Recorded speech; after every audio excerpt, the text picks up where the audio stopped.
The World Bank has announced to donate $25 million to Khyber Pakhtunkhwa, KP, government for the rehabilitation of hospitals, schools, and colleges damaged by the recent floods.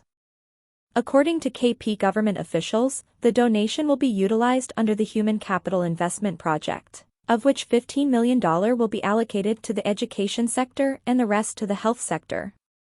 Data from the Elementary and Secondary Education Department shows that 1,100 schools have been damaged, of which 246 have been completely destroyed and 838 have been partially damaged.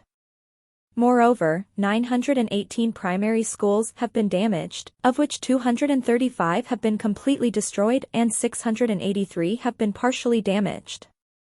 Di Khan, Lower Diyar, Lower Kohistan, Upper Kohistan, Swat, Tank, Upper Chitral, Mansehra, Nowshera, and Haripur are the most affected districts where damage to educational facilities is concerned. Health Department has revealed that 256 health facilities have been damaged, of which 56 have been completely destroyed and 200 have been partially damaged.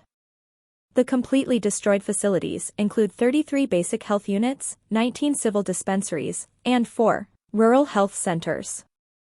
Tank, Dera Ismail Khan, Karak, and Kohistan Lower have the most damaged healthcare facilities.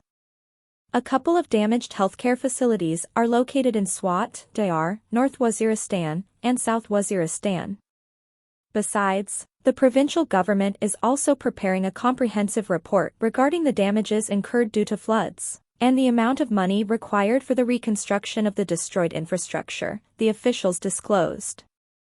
They added that the report will be completed before the end of September, and it will be sent to different international donors for seeking their financial and technical support for the rehabilitation of flood victims and destroyed infrastructure.